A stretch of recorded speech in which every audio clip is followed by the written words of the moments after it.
किसी और की गलती ने बर्बाद कर दिया इस खिलाड़ी का करियर। इस खिलाड़ी के परिवार ने रखी थी भारत में क्रिकेट की नींव। राज परिवार में जन्मे इस खिलाड़ी ने पाकिस्तानी गेंदबाजों की बखियां उधेड़ दी थी। भारतीय टीम के इस खिलाड़ी के प्यार में पागल थी माधुरी दीक्षित।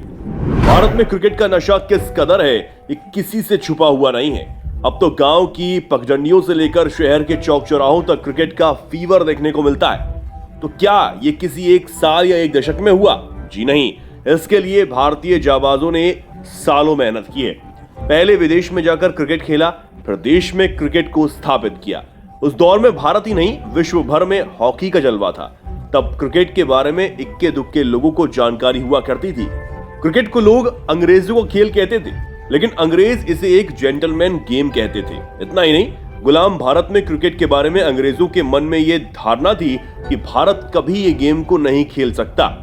इसका जीता जागता उदाहरण हम आमिर खान की फिल्म लगान में देख ही सकते हैं। किस तरह से आमिर खान एक टीम तैयार करते हैं। खैर, उसी फिल्म की तरह भारतीय बेटों ने तमाम चुनौतियों को पार करते हुए अंग्रेजों को दिखाया कि तुम्हारा ये जेंटलमैन गेम हम भी बड़ी ही आसानी से खेल सकते हैं। और इस गेम को आगे बढ़ाने का काम किया श्री रणजीत सिंह भिवाजी जडेजा ने।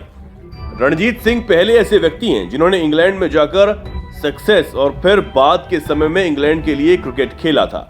आज भारत की सबसे प्रतिष्ठित घरेलू सीरीज रणजी ट्रॉफी इस महान खिलाड़ी के नाम पर रखी गई है। रणजीत सिंह के बाद क्रिकेट को आगे बढ़ाने का काम किया था इसी परिवार के राजा दिलीप सिंह जडेजा ने, जिसने नाम पर आगे चलकर दिलीप सिंह ट्रॉफी खेली जाती है। आज हम जिस खिलाड़ी के बारे में आपको बताने वाले हैं वे खिलाड़ी भी इसी राजपूत राजघराने से आते हैं। इस खिलाड़ी का नाम अजय जडेजा है। अजय जडेजा का पूरा नाम अजय दौलत सिंह जडेजा है। इनका जन्म 1 फरवरी 1971 को जामनगर गुजरात में हुआ था। इनके पिताजी का नाम था दौलत सिंह, इनकी माताजी का नाम था ज्ञानबा जडेजा। जडेजा की शुरुआती शिक्षा दीक्षा भारतीय विद्या भवन दिल्ली में पूरी हुई। अजय जडेजा के खून में क्रिकेट था क्योंकि उनके पुरखों ने भारतीय क्रिकेट की नींव रखी थी। ऐसे में कहने कि जडेजा को बचपन से ही क्रिकेट खेलने का शौक था ये थोड़ा कम होगा। इस खिलाड़ी के खून में ही क्रिकेट था।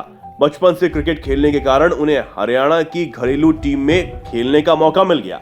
इस खिलाड़ी का सही मायने में सपना तब पूरा हुआ जब 1992 के विश्व कप में उन्हें भारतीय टीम की तरफ से खेलने के लिए चुन लिया गया था। जडेजा श्रीलंका के साथ होने वाले मुकाबले के प्लेइंग 11 में शामिल थे, लेकिन बारिश के कारण यह मैच नहीं हो पाया। ऐसे में उन्हें अपनी बल्लेबाजी के लिए अगले मुकाबले का इंतजार था। अगला मुकाबला ऑस्ट्रेलिया के साथ था। भारत को इस मुकाबले में हार का सामना करना पड़ा और जडेजा महज 1 रन के स्कोर पर ही पवेलियन लौट गए थे। इस मुकाबले के बाद जडेजा हारे नहीं, दोगुनी ताकत से मैदान में आए। इस विश्व कप का अगला मुकाबला पाकिस्तान के साथ और वे सलामी जोड़ी के रूप में मैदान में आए, जहां उन्होंने 46 रन की शानदार पारी खेली। इसके बाद उनके बल्ले से इसी तरह रन निकलते जा रहे थे, लेकिन अभी भी इस खिलाड़ी के बल्ले से शतक नहीं निकला था, जिसका इंतजार दर्शकों के साथ ही जडेजा को खुद भी था। वनडे में बेहतर रहे इस बल्लेबाज को टेस्ट टीम में भी शामिल कर लिया गया। वनडे डेब्यू के करीब 8 महीने के बाद उन्हें दक्षिण अफ्रीका जा रही भारतीय टीम का हिस्सा बनाया गया, जहां उन्होंने अपना टेस्ट डेब्यू भी किया।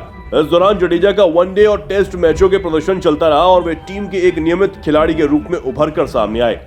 इन दिनों अजय जडेजा ने सचिन तेंदुलकर के साथ मिलकर 176 रनों की पारी खेली थी। इसमें जडेजा ने 126 गेंदों में से 4 चौकों और 3 छक्कों की मदद से 109 रन बनाए थे और ये उनका पहला शतक था। फिर आया साल 1996 का विश्व कप, जिसमें जडेजा का कमाल देखने को मिला। इन दिनों अजय जडेजा की बल्लेबाजी और उनकी फील्डिंग की हर कोई तारीफ कर रहा था। इस विश्व कप में जडेजा का बल्ला क्वार्टर फाइनल में बोला, जिसमें पाकिस्तान के खिलाफ अंतिम ओवरों में 25 गेंदों में ताबड़तोड़ 45 रनों की पारी खेली थी। जडेजा को पाकिस्तान के खिलाफ खेले गए इस मैच में अपनी तूफानी पारी के चलते उन्हें आज भी याद किया जाता है। जिस तूफानी पारी की उम्मीद आज हम अपने खिलाड़ियों से करते हैं, उस तरह की पारी जडेजा ने उस समय करके दिखाई थी। उस मुकाबले के आखिरी के 4 ओवरों में उन्हें कमाल की बल्लेबाजी की थी, जिसे आज तक हर कोई अपने जहन में बिठा कर रखता है। दरअसल उस मैच में आखिरी के 24 गेंदों में 51 रन बने थे, जो कि उस समय के लिए किसी चमत्कार से कम नहीं था। जडेजा ने ये रन उन गेंदबाजों के खिलाफ बनाया जिसका सामना करने से बल्लेबाज डरा करते थे। याद करिए वकार यूनिस की बॉलिंग को। वकार के आखिरी के 2 ओवर में इन्होंने 40 रन ठोक दिए थे। विश्व कप में जडेजा की बल्लेबाजी ही थी जिसके चलते भारत की टीम 287 रन तक पहुंच पाई थी। आखिरी में पाक टीम यह मुकाबला 39 रनों से हार गई और भारत सेमीफाइनल में पहुंच गया था। भारत अगर सेमीफाइनल में था तो इसका पूरा श्रेय जाता है अजय जडेजा को। इसके बाद जडेजा मोहम्मद अजहरुद्दीन के साथ जिम्बाब्वे और श्रीलंका के खिलाफ इन्होंने 5वें विकेट के लिए बेहतरीन पारियां खेली। इतना ही नहीं, जडेजा तब भारतीय टीम में एक बेहतरीन क्षेत्ररक्षण के लिए भी जाने जाते थे। जडेजा के करियर में एक और बेहतरीन मौका आया इंग्लैंड के खिलाफ शारजाह में। उस दौरान जडेजा ने 1 ओवर में 3 रन खर्च कर 3 विकेट अपने नाम किए थे। इसके साथ ही जडेजा 13 वनडे मुकाबलों में भारतीय टीम की कमान भी संभाल चुके हैं। जडेजा क्रिकेट की दुनिया में इतर एक नाम इंसान की तरह ही रहा करते थे, जिसके कारण उनकी फैमिली अपने स्टेटस को लेकर उनसे नाखुश रहा करती थी। हालांकि इन दिनों जडेजा बॉलीवुड अभिनेत्री के प्यार में भी थे।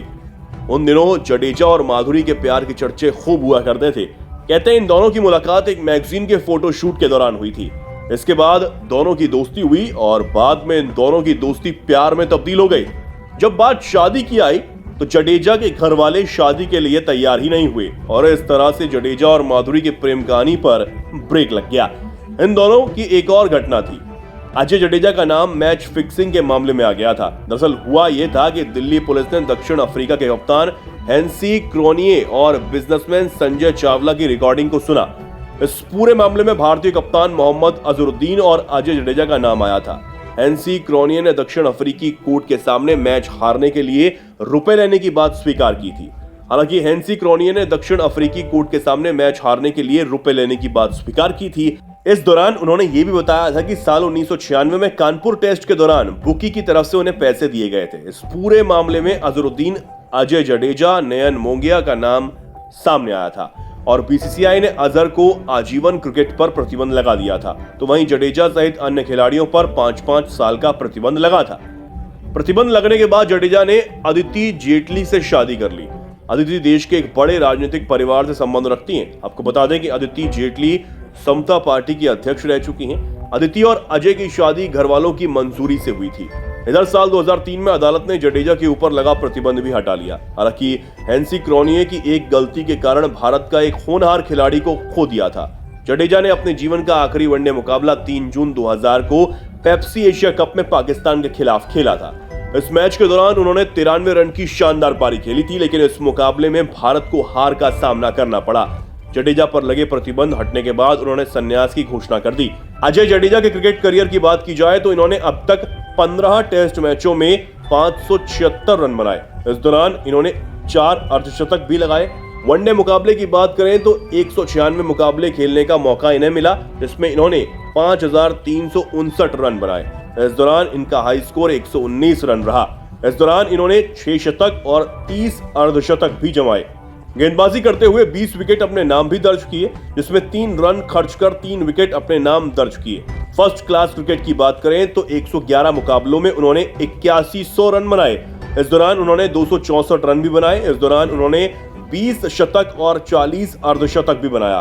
गेंदबाजी करते हुए 54 विकेट अपने नाम दर्ज किए। लिस्ट ए मुकाबले में 291 मैच में 8304 रन बनाए। इस दौरान इन्होंने 11 शतक और 48 अर्धशतक भी बनाए। गेंदबाजी करते हुए 49 विकेट अपने नाम दर्ज किए। खेल की दुनिया को अलविदा कहने के बाद अजय जडेजा ने खेल नामक फिल्म में काम किया था। इसमें सुनील शेट्टी, सेलिना जेटली और सनी देओल साथी कलाकार थे और साल 2009 में पल पल दिल के पास फिल्म में भी अभिनय ये कर चुके हैं। इस फिल्म में उनके साथ विनोद कामली और माही गिल भी काम कर चुके हैं। इसके साथ ही काइपोचे में भी अभिषेक कपूर की फिल्म में कैमियो कर चुके हैं। इसके साथ ही झलक दिखला जा कॉमेडी सर्कस में भी जडेजा दिखाई दे चुके हैं। टेलीविजन और फिल्मों के बाद साल 2015 में जडेजा को दिल्ली क्रिकेट टीम का मुख्य कोच बनाया गया था। हालांकि बाद में उन्होंने इस्तीफा दे दिया। वर्तमान में वे कई न्यूज चैनलों पर क्रिकेट विश्लेषक के रूप में शामिल होते हैं। ये खिलाड़ी उस दलदल से बाहर निकला जहां से बचकर निकलना सबके बस की बात नहीं होती। इस होनहार क्रिकेटर के उज्जवल भविष्य और इनके स्वास्थ्य की कामना करते हैं।